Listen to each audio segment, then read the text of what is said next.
when have I deviated just enough that I'm starting to create doubt in a sales conversation to the point where it kills the deal? And it's like, how do I help somebody to get back on script when they've deviated in a way that they feel like is a winning path because it's so close to what is winning, but it's just off enough that now it's a losing conversation.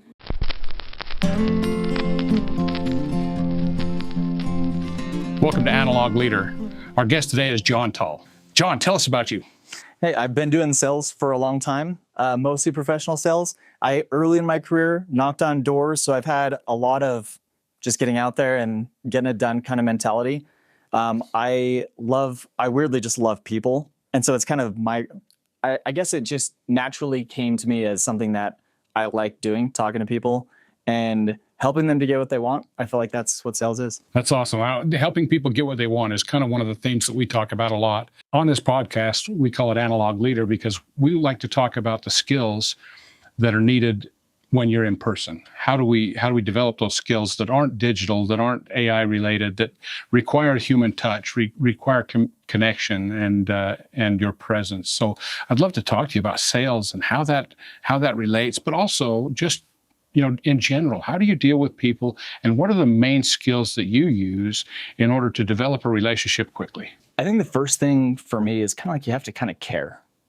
And it's something where, like, what's your reason for caring? Sometimes you have motivations for caring, but I intrinsically just feel like I care to know people and I'll remember interesting facts. So this is something that at a very young age I was able to, I guess I was probably pushed into situations that I didn't know that I was being pushed into. But it's something where if I think about getting to know people, getting to understand them, I care about that. And I feel like most people do. Most people care about other people usually. And I feel like when you're trying to understand people, you're trying to just like break down barriers, or maybe if it's in a sales meeting or if you have your kids with you going to a party. Last night I took my kids to a party. I had to sell them on going to a party. And then when you get there, it's just like, just let them free, go experience things. And I feel like for me, if I get put into a situation where I'm meeting people, I've learned how to make eye contact. I've learned how to be genuine about compliments. Even you can't just go and compliment people, but it's a really nice gift for them. And it opens people up, makes them feel a little bit like safe, less vulnerable perhaps. And I try to find things that I really like about people. And if I do like those things, I'll usually tell people about it in a sincere way. So I feel like in general, meeting people, getting to know them, it's just really fun for me. I love it. That's awesome. So you mentioned a couple of really key things, helping people to feel safe and less vulnerable. In a sales role, you're going out and you're trying to convince people to spend some money with you. You're trying to sell them on a product that they probably need. I'm not saying that they don't need it, but you have to convince them of that need and how it's going to make their life better. And you're taking their time, you're taking their presence and all that kind of stuff. What kind of problems do you run into in those conversations? I feel like if you're going to be talking with somebody, I like to sell stuff where I'm alleviating pain. So that's the first off. In sales, I'm not going to try and just sell them on John Tall being awesome, which is helpful to think that you are, but you really want to sell a solution to a problem. And when you're selling something, if you can have a problem and you're solving it, and you're also really great to work with, so you're good at contract management, you're good at navigating executive conversations, you understand what a company needs at its highest level, and you can communicate that across everybody in multi-thread across an organization the right way, I feel like it makes an organization feel like they're in control of the conversation while you're just kind of helping them to get where they need to go personally and the company where it needs to go for all of its shareholders and stakeholders. And if you can do that effectively, that's a really great way to help a company get to where it needs and make sales. So it sounds like this is something you've done for a long time. It is. Tell me about the start of your career. Where did it start? What's the progression for John Tall? Where did you begin in sales? When did you know you wanted to stay in sales, and how did that progress? It's funny. When I was in high school, I was a student body president, and this is going way far back. But I was recruited to a university to go and be a recruiter there. So I guess I was selling kids on going to university at Utah State initially. Later went on a mission. And you've got to kind of sell people on learning about religion. And then later went back to university, recruited kids, and then knocked on doors and sold security systems. You just like learn how to communicate with people. And in a lot of these settings, it's like sink or swim. You either make it or you don't. And so my motivation to really learn how to sell was really high because I just couldn't fail. It didn't really have that option. So learning how to sell, and then slowly, as I progressed in my career, finished college, and then entered into more professional selling and learned different sales methodologies, different sales process, and inversely the buying process and what is expected of me at every stage and what's expected across my organization and their organization. And I just really started to understand that more. And as you understand that, you build a lot of confidence and you grow passion for it. That's awesome. I think that's one of the things that would be very scary to me, show up on somebody's doorstep selling a security system. You know, you probably met some interesting people doing that. Yeah. Very interesting. But it's a lot of fun. So I did it in mostly safe areas, I felt like, but in retrospect, it was probably pretty scary. How did you take no? I mean, that's the biggest issue for me in doing any kind of sales. And the reason that I never did it well, because I couldn't stand the no. Yeah, and everybody, you watch movies and they're like, we don't take no for an answer. You can take so many no's as an answer, and that stinks. But if you can handle rejection, and if you can handle understanding really that the math is there, if you hit enough doors, then you're going to get enough opens. You're going to get enough opens with conversations that don't end like abruptly and unwanted ways. And then you're going to get to points where you're going to have some that are going to close faster, and then somewhere it's going to take a couple days and a couple of weird emotional decision making, and you learn how to kind of navigate the no's with emotional buying and with kind of like rational decision making. I think that it takes a minute to figure that out, but when you do, it becomes more tolerable. I want to say more fun, but it's fun until it's not. And then you kind of like have to figure out how to make it fun again. So it sounds like there's a process that goes on in your brain when you show up to make a sales, Yeah. that you go through a series of ideas to try and resonate with this person. Tell me about that. Yeah, and I think that's a really good point, because as you're trying to resonate with them, you're trying to kind of step into their world a little bit, but you're wanting them to come into your world as well. Because whatever they're doing, if you're calling somebody and you're prospecting, for instance, and you're trying to get them to even join in a conversation, your goal is to understand what they do inside of their organization, and then maybe when they answer the phone, try to mirror them a little bit so that they kind of find immediate, I want to call it safety, but I want to call it also just like resonance. They feel like you kind of understand them. Mm-hmm. And that's, you kind of sometimes do, but I feel like if you're calling them and you're talking with them in those moments and you're able to communicate with them effectively, it's something where I feel like I'm getting on a tangent here. I think that just calling people and getting them into your world is really hard to do. But if you can find the right person, the right pain point, then you can motivate them to move forward in a conversation and ultimately a sales process.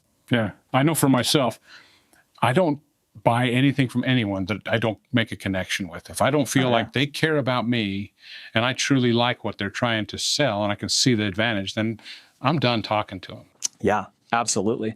And you can buy stuff. I think you can buy stuff that you have to have. Like you can buy firewood if you had to have a fire from somebody who's a jerk to you from behind the counter, and you're just like, let's get this transaction done with as fast as I can. But if it's going to be longer and you have multiple options, still it's something you have to have. But if you have options, you definitely want to make it so that people trust you and they're not constantly trying to push back on you, trying to whittle you down or trying to like make you lower your price all the time. Being likable and keeping your price high and making it so that they feel like you have their back and that they can trust you. It's a skill. It takes a long time, but it's a skill that's worth developing for sure. So you hone these skills in the trenches, knocking on doors, getting kids to go to a certain college. I mean, it sounds like you spend a lot of time in the trenches, honing these skills. Yeah. And I love it. I love talking with people. If there's actually a way to help somebody and I can do that, then I want to. If there's anything that you can do for somebody where you can help them to alleviate a certain amount of pain, it's fun to do it. So then fast forward to you've done the individual sales and been in the trenches. You move into corporation type sales, business to business, I'm guessing. Yeah. Tell me about that. It's a change. It's a big change because dealing with trying to sell somebody an emotional buy in a security system, maybe you never need that. Like life insurance, hopefully you never need that, right? And as you're changing from that into something where it becomes really competitive and you're dealing with multiple decision makers and you're trying to figure out how to catch them at the right time, how to not be annoying. Because I think it's great to be like enjoyed and liked working with, but also just not to be annoying. I feel like that takes a lot of skill and a lot of training. And if you can find a way to train yourself, great. And it just takes a long time to figure it out. So it took me like a year. You heard it here, folks. Don't be annoying. That's the key to sales, right? It really is. That's it. You're done. That's it. Just don't be annoying. Yeah. I find that amusing because that's one of the things that's really important in almost all walks of life. Don't be annoying and you'll have more success. Dude, and sometimes it's hard to know if you're being annoying. I probably annoy so many people and I don't even know it.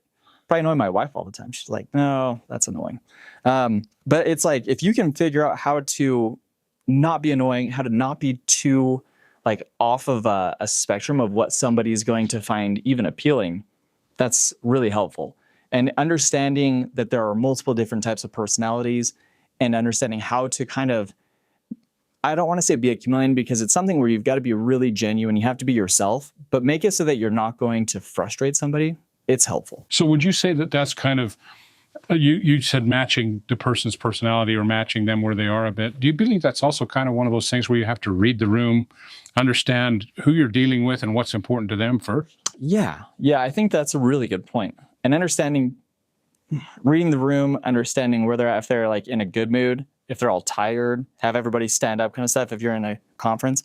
But if you're at a board meeting and you're talking with people and you can tell that they're looking at their phones their whole time or they're not very engaged, you need to go in there prepared to speak to every single one of those people. So the CEO, you need to know what they care about. They have bosses. They've got all these shareholders. They're stressed out of their minds, but they look really calm and cool. CFO, they're trying to poke holes. They're trying to figure out how to tell you yes, but they have to tell you no if you can't get stuff right. So you're trying to figure out in this boardroom, who in there is there to say no? And whose job is it to be like the good guy, the bad guy, and really touch to everybody, not in a way that's sneaky, but you've got to figure out, is my solution going to actually help an organization? And if it is, I need to have a really solid case for not only the company, but each individual person and understand why they want to talk with me and why they have to talk with me. And if I can perceive that somebody's going to say no beforehand, try to address that as fast as possible. So it sounds like it's a real, almost kind of a gut feel type of thing that when you walk into a room, you really assess who's on your team and who's not. But there must be some kind of a system that you follow in order to do that, to help you with that situation. I think you're right. It is kind of a gut thing. And I think that's kind of hard for people to be like, yeah, it's just a gut thing. You just got to figure it out in your gut. I think that as you're looking at the room, there's certain key aspects. Who's making eye contact with you more? Who do you perceive is more distracted? And you have to learn what do distractions look like. How can you help somebody who looks like they're distracted? How do you call it out in a way that isn't annoying for them, that doesn't make them dislike you? You could be like, hey, you look distracted because you're on your phone the whole time. Would you mind putting that away? You don't say that to an executive. But you have to find a way to keep their attention and be entertaining for them in the right way for their business.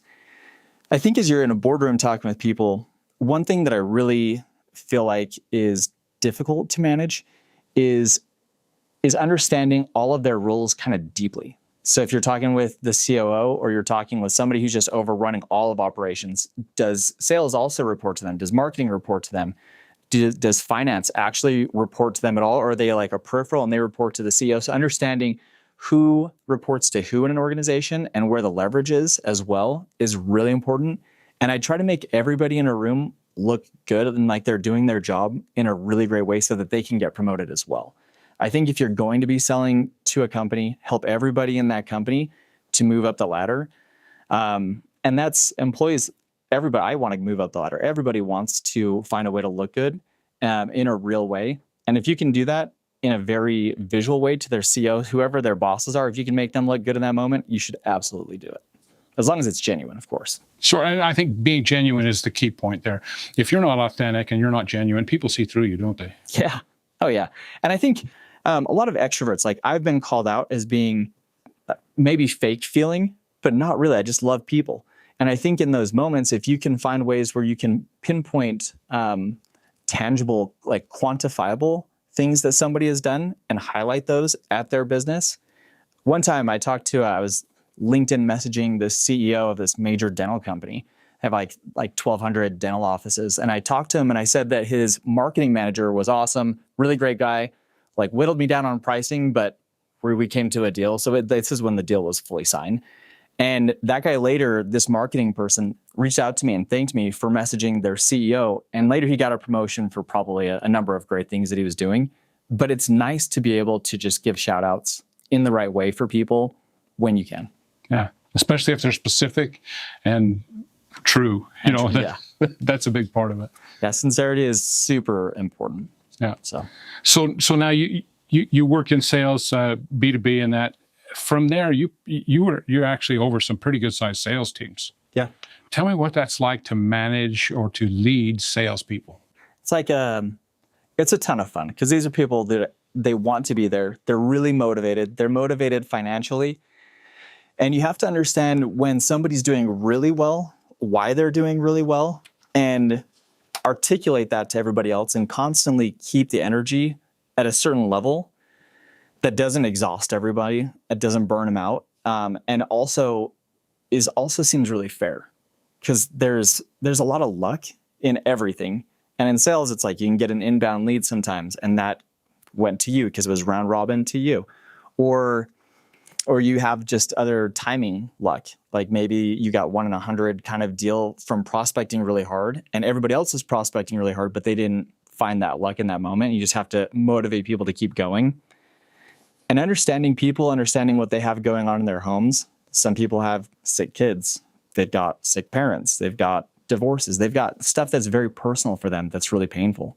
And you have to navigate that in a way that keeps them feeling like you care about them on a personal level, you care about their career, and that you're fair. Because people will find out when you're not fair and you're favoring one person over the other for whatever reason. And that can feel demoralizing and really hurt motivation as well. So you've got to find ways to keep it equitable and know that they're human and that they got stuff going on. Fairness is always a big issue with a lot of people. All of us look for what is fair and equitable. What is the best tool that you've used? What is the best skill that you've been able to use to be fair? That's such a good point.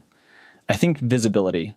If you can help people to see things and have more transparency, both upwards and just cross-relationally inside of a business. So having some form of reporting, having the ability to really highlight direct correlation and causation for specific good outcomes, and also on bad outcomes. But keeping that kind of visibility and transparency available is really powerful. I agree. I think that some people, they get caught up in this I'm firm but fair type situation. And I think that works for some, but that firm but fair mentality doesn't always serve everyone. It might serve the people who like to be talked to directly, but doesn't serve everyone. So, firm but fair, that's a way to do it. What are the other things that have shown? You've mentioned transparency. I think that's really important. What are some of the other things that make people feel like, John's fair, he's fair? Apart from, and in sales, it's like a numbers thing. So it's really visible. Like you either made sales or you didn't. And then you got to dive in, pull back why those things didn't happen. And the firm but fair, if you put the rules out front and there's just a rules of engagement, I have my territory, I have these kinds of deals, I have this ability to go and win. And if I fall behind, then I need to take ownership of that. And having some form of ownership, whether that's like extreme ownership mentality or some other way to think about stuff, trying to instill that into people in addition to being firm but fair. Because you have to be firm but fair because somebody else is firm but fair to you usually. So it's like, if I'm not firm and fair, then how do I stick around and how do I survive? But how do I help people to take ownership and recognize that firm but fair actually is okay? Doesn't matter what their personality type is and that they're able to take ownership. In sales, it's usually pretty straightforward. Yeah. Usually they actually want to take ownership. They want you out of there. They don't want you owning anything. Right. So if you can help them to just own it, that's better. So what part does inconsistency, when you see people who are inconsistent in their message, inconsistent in their work ethic, inconsistent in whatever part of their job they do, how does that affect their work? Yeah, I think it's typical to see people have ebbs and flows. And you have, like, in the summertime, you want to go on vacation, and same thing with work. Sometimes you push harder or slower. And if you can find ways to help people to manage their own consistency, that's helpful. I think the word is overused sometimes, but gamification, it kind of goes hand in hand with that transparency. See whose numbers are there. And if you're in a competitive environment where people thrive on really going head to head with other people, that's helpful. When somebody, you said the message, and I think that that's actually the hardest thing to identify as an individual contributor, is when have I deviated just enough that I'm starting to create doubt in a sales conversation to the point where it kills the deal. And it's like, how do I help somebody to get back on script when they've deviated in a way that they feel like is a winning path because it's so close to what is winning, but it's just off enough that now it's a losing conversation. That's something that you have to, just like football, you have to go back and watch the tape. You got to go back and look at all the calls and listen to it, and maybe read people. If it's a screen share, you have to go and read their faces and read their faces. It takes a minute to help people to get back on track with their actual messaging if they've deviated from what has been demonstrated to win. So have you ever worked with somebody on that thought process who just wasn't going to make it?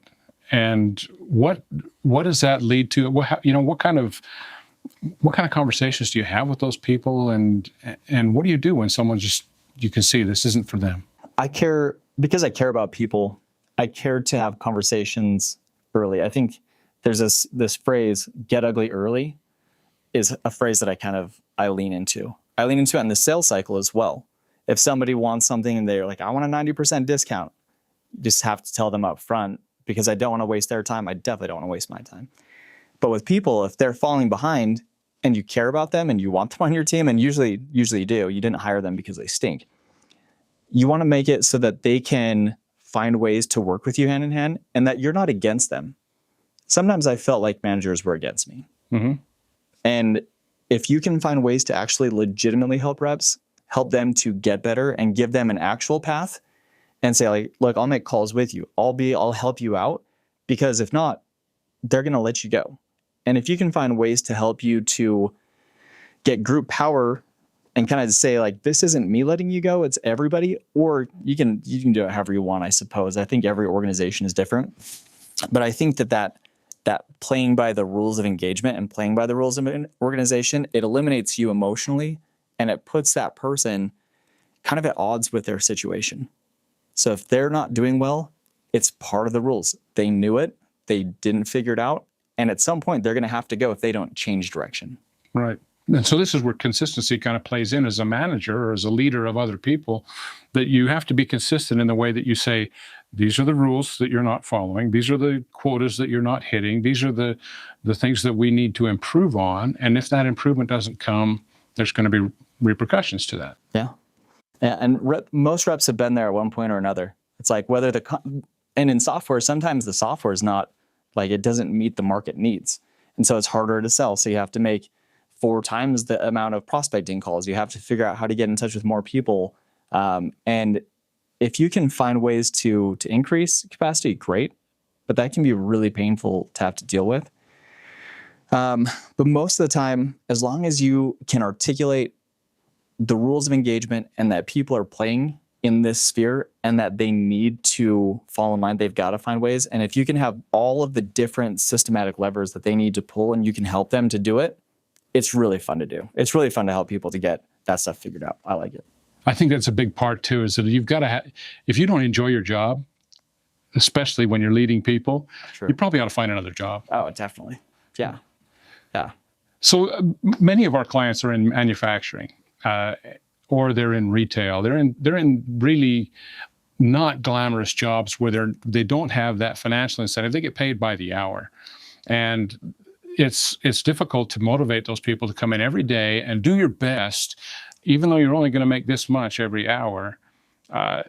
So to those clients that we have who lead people in that kind of a setting, what do you see as the big features that you could bring into a room to help people understand how important their work is? I think you nailed it with helping them to see how important their work is and seeing the end product where it goes to.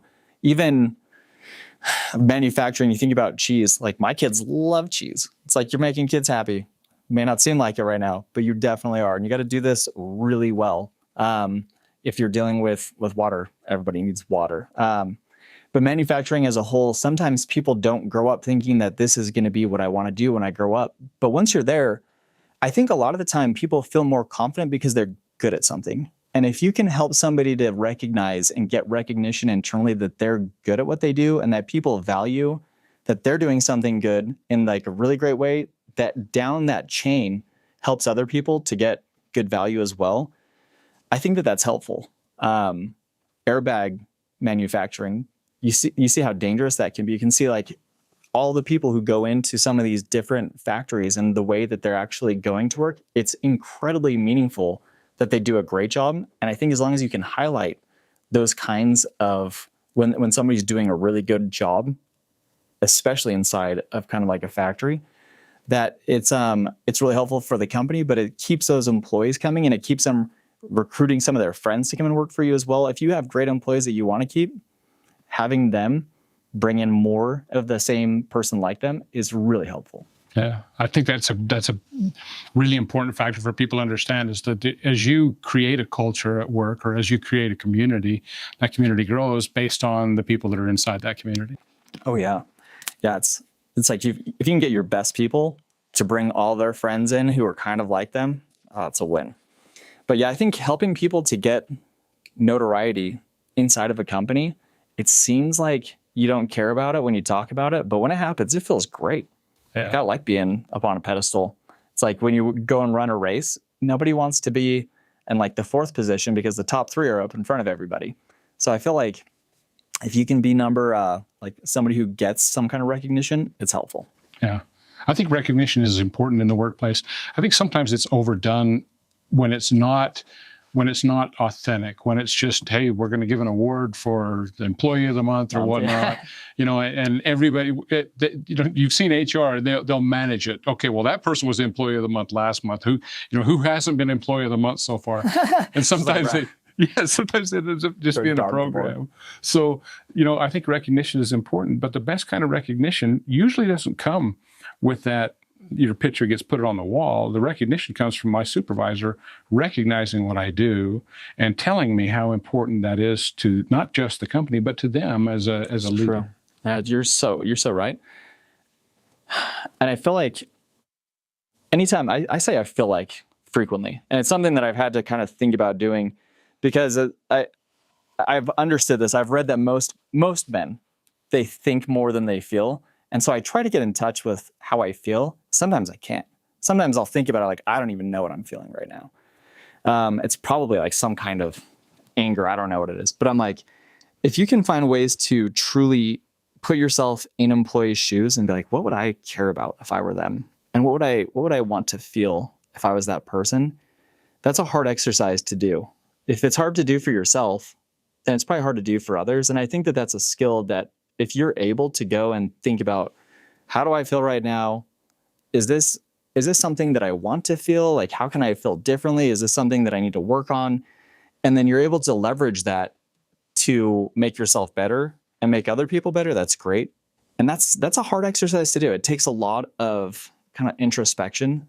I think a lot of self-work, stuff that I have to think about. How do I want to feel and like outline it?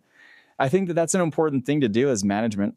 Like if you can go and think about how can I feel my own feelings and then understand what other people are feeling and leverage that for the betterment of that person legitimately, not just to manipulate people, but to actually like help them to grow, and it helps the company to grow. And getting recognition is just part of that. Like what makes somebody feel is having my name like on the Walmart or whatever company employee of the month. Is that awesome? Yeah. Is it for a good reason? Yes, I want to feel like I deserve something. I don't just want to be like recognized for, I don't know, getting paid by a company, showing up. So I agree. I agree that it's important to actually do it in a way that's meaningful for that employee. Excellent. I think that's the empathy piece that you and I were talking before we went on about how empathy is something that some people say, well, it's hard to empathize with others, but I think that's critical, especially when you're supervising, leading, managing people. Empathy is one of the superpowers. It really is. It's I feel like most people would say it's not hard to think about how other people are thinking or feel how they're feeling. But I think that it is. I think it's really difficult to understand when somebody has a parent who's died or has a kid who's really sick and might die, whatever else it could be there in their life. Unless you've been there, empathy is really hard to actually feel. But if you can really dive in and try to put yourself in their shoes, I think that that's meaningful in management. It's meaningful to help people to feel like you actually really care. And as long as you do care, I think that that's a powerful way to really help other people to do their best at work. I agree. I believe that caring is one of those things that you can fake, but only for and many people try, right? And I think that you can fake caring, and people will even buy into it once in a while. They'll be like, "Yeah, that person really cares," but then as soon as they find out that it was fake, you've lost that person forever. Oh, that's painful to even think about.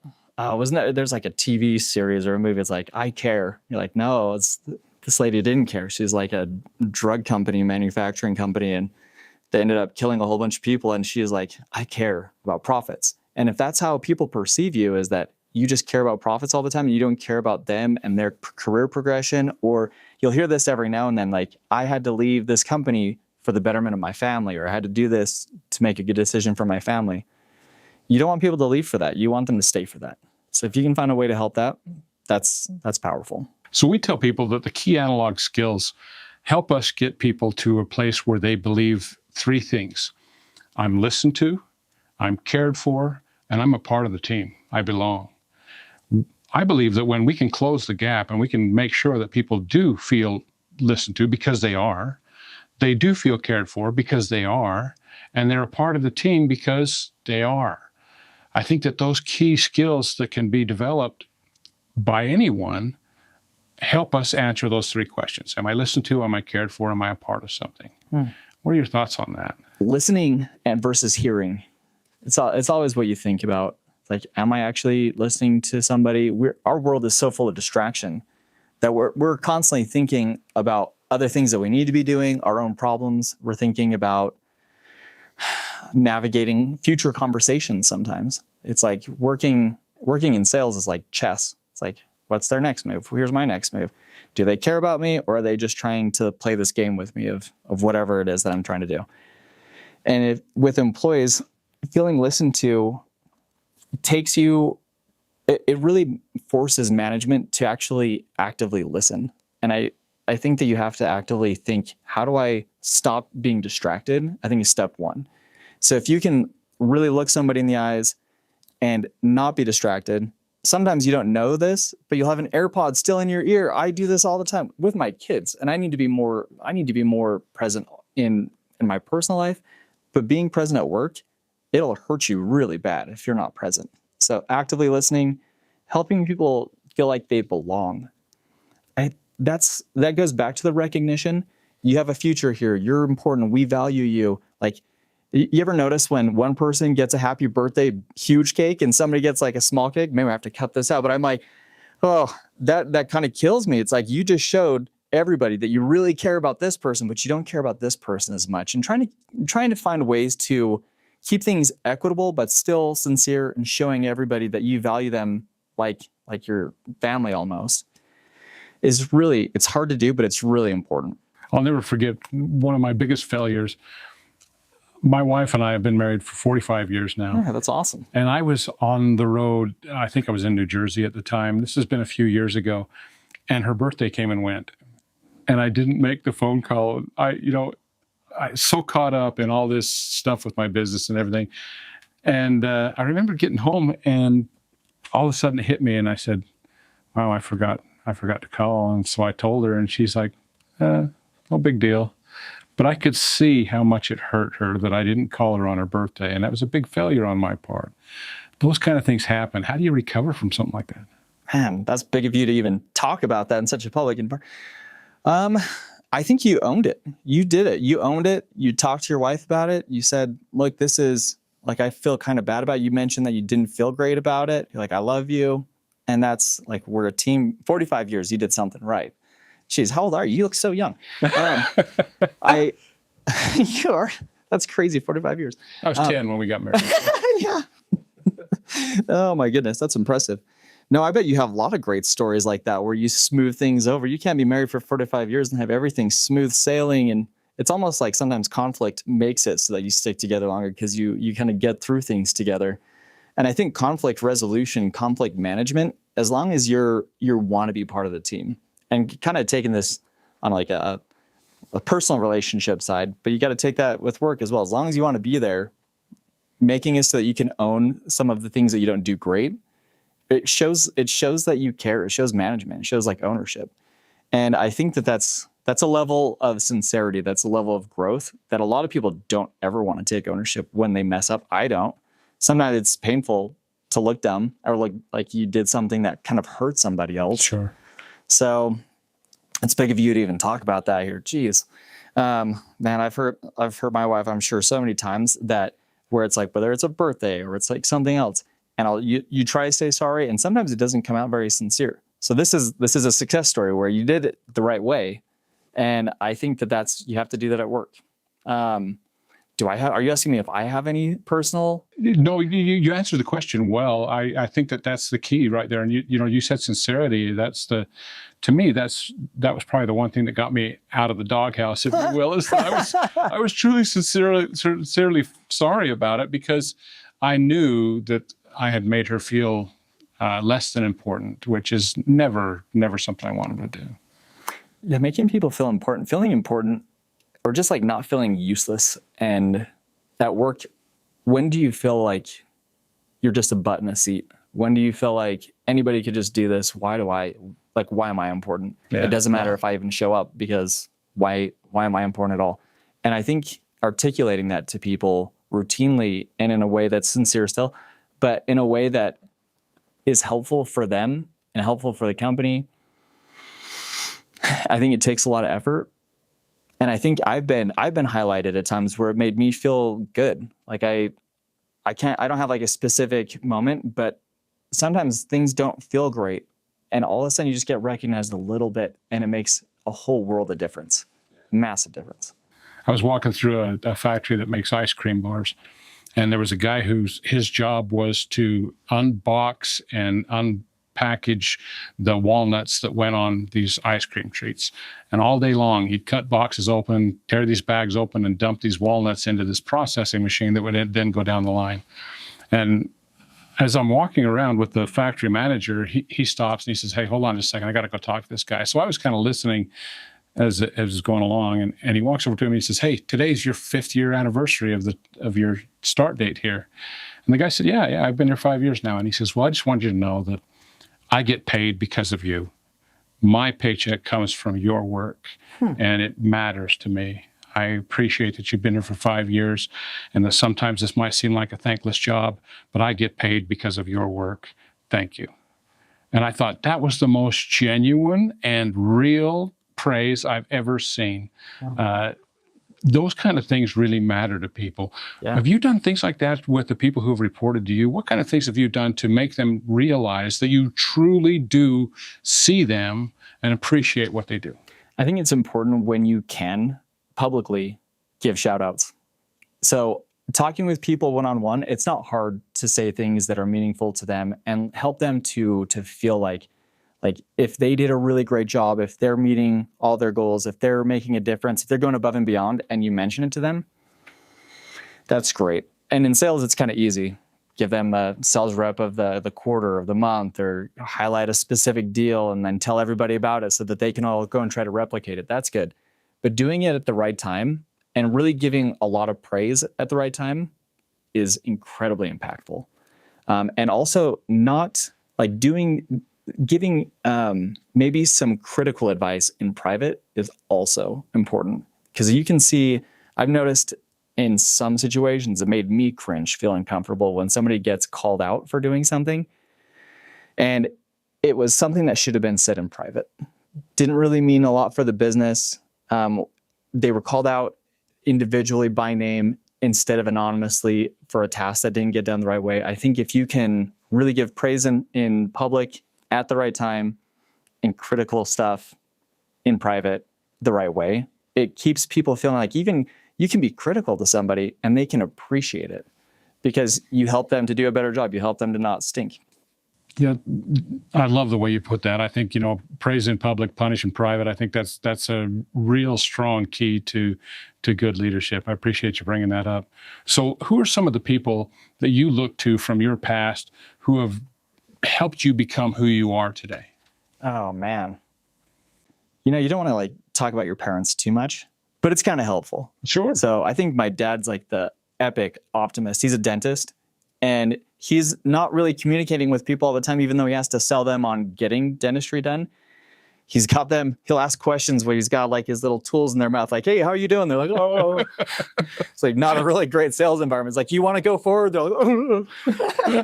He's a great sales guy, just forces them into it. But I think having a level of optimism is really hard to do.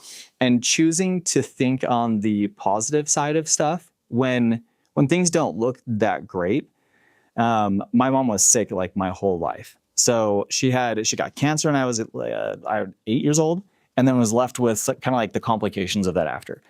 And my dad was always just oh, she's going to be fine. And they went to the best doctors and tried to get great stuff. But having positive energy around you all the time, I really give my dad a lot of that credit.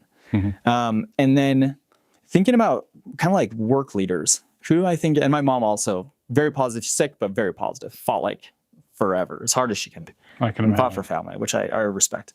And I think about work people, I think, I worked at this company. So I worked at Oracle for 3 years, loved it, really learned sales process, but where I learned passion and fire for work was Podium. And there's a lot of great leaders there. I feel like Than Hancock is one of the people that I loved working with. Really great guy. Really, I would say firm but fair kind of person. One of the leaders there, the founder of it, Eric Ray and Dennis Still, super awesome people, have figured out how to create incredible, impactful value for people and just really getting everybody on board. I learned a lot from them. That's awesome. Thinking about how to just get everybody marching to the beat of the drum. Everybody gets it. It's super fun to work in an environment like that. That's great. I think that's, we all have people that we look up to. And when you can name specific people at places that you've been to that make a difference in your life, I can name 15 just right off the top of my head that it was maybe it was just one conversation. Maybe it was the way that they managed me or whatever it might be. But it's almost always one of those things where it seems like they've got everything together.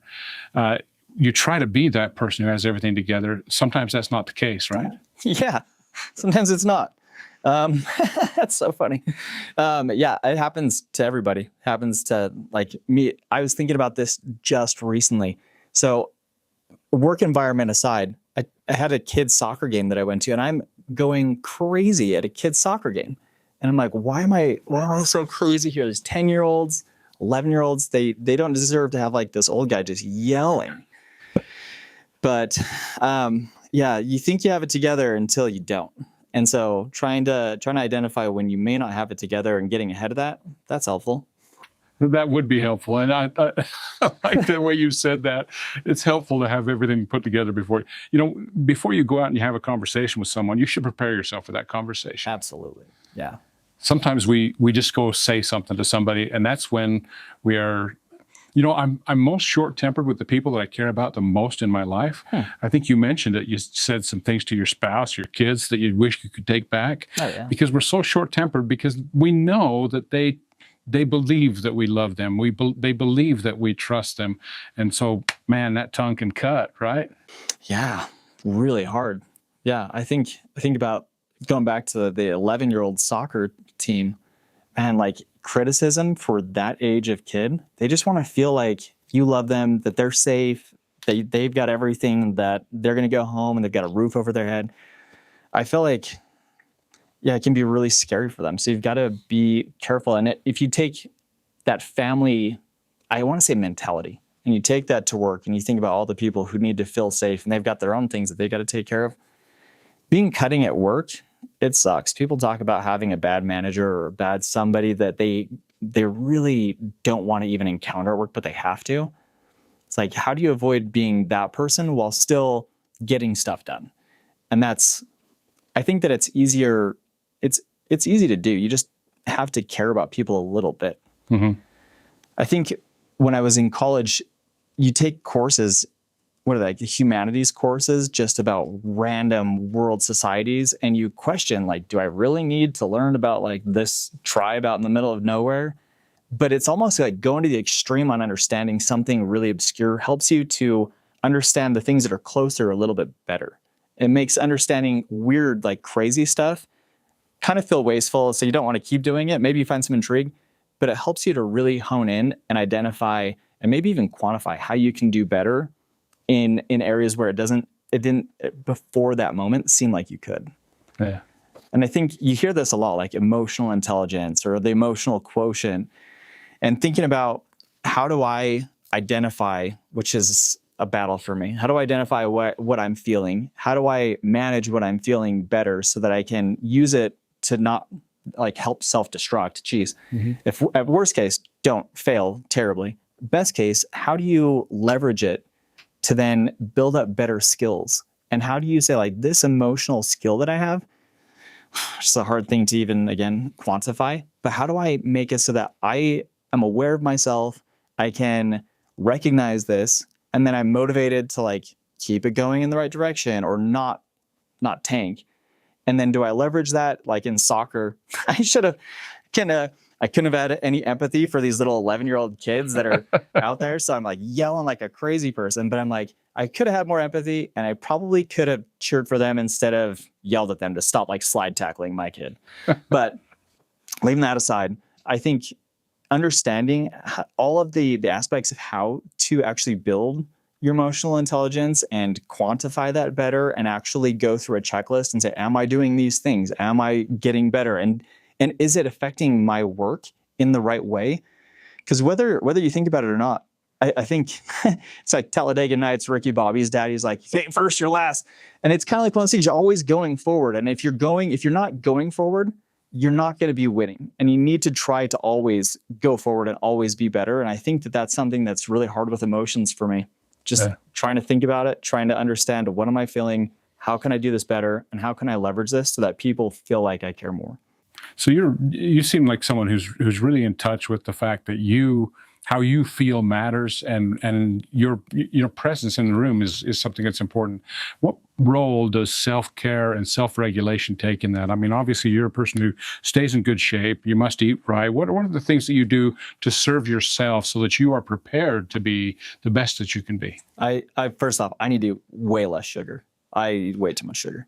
My wife's constantly telling me this, but I think if you have a sound, if you can keep yourself physically strong, and really it helps you to stay awake, it helps your mental clarity. So I do value that, and I do try to focus on it, by the way, even though I do eat too much sugar and caffeine.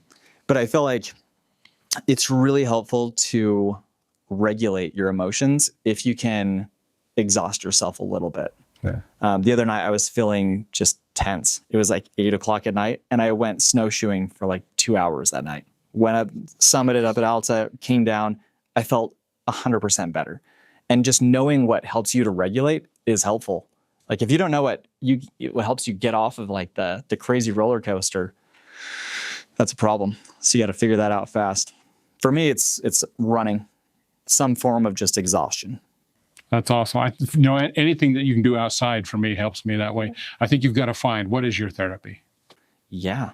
And as long as your self-talk during that event is like, I'm hiking to the top of this mountain and I'm going to be awesome, whatever. If your self-talk is like just frustrated and angry the whole time, that's something to try to think about as well. Try to avoid it. And if you can't avoid that, try to get to root causation. Yeah. Why am I so angry? Is this something that I can change? If I can change it, what are the steps? If I can't change it, how do I manage better? Because I think there's some things that you're just not going to be able to get out of. And maybe you can, but not a time frame that you feel like is acceptable. You've got to figure out just how to deal with it.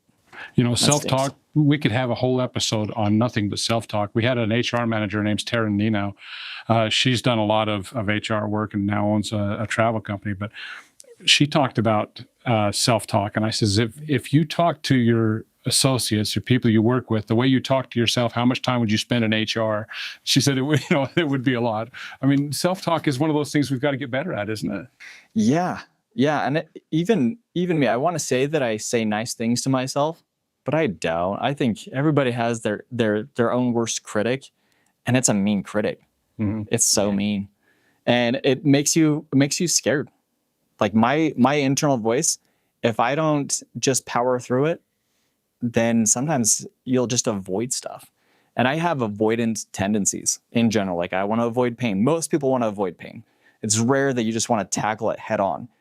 But you have to find ways to do that. And managing your self-talk will make it so that you can avoid things less. Yeah. I want to say you're still probably going to avoid stuff, but just like really prioritize and help you to get better. Say nice things to yourself. Excellent. For sure. Like sincere things though. Be sincere to yourself, like you would other people. It really follows the same path. Be sincere, be real, be present. We're so silly. Like we can trick ourselves into being happy. We can do auto conviction exercises, but at a certain point, I think we know when we're lying to ourselves too much or we're not following the path the right way. Yeah, I agree. I do believe in self-programming.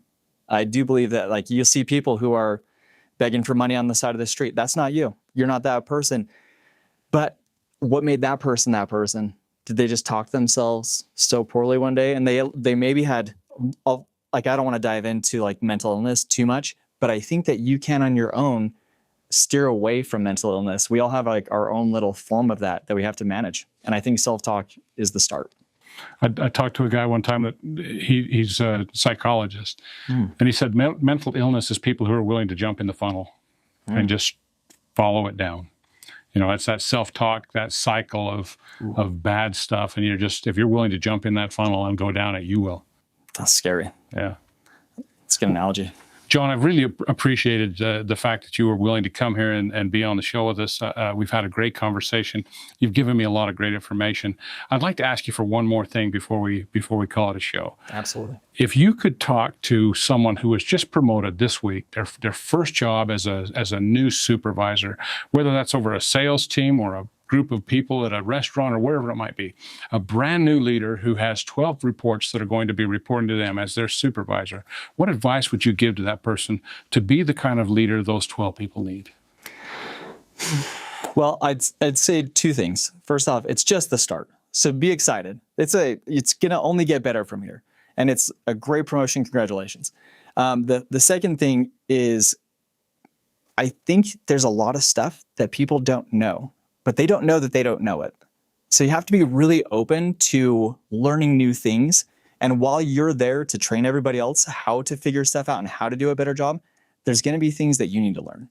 And maybe you got promoted because you recognize that already, but the probability that you don't know, very important, crucial to your job and to your family's future kind of aspects of your job, it's pretty high. So try to be open to it. Ask for really good feedback. Find a mentor if you don't have one already. Ask them for help constantly.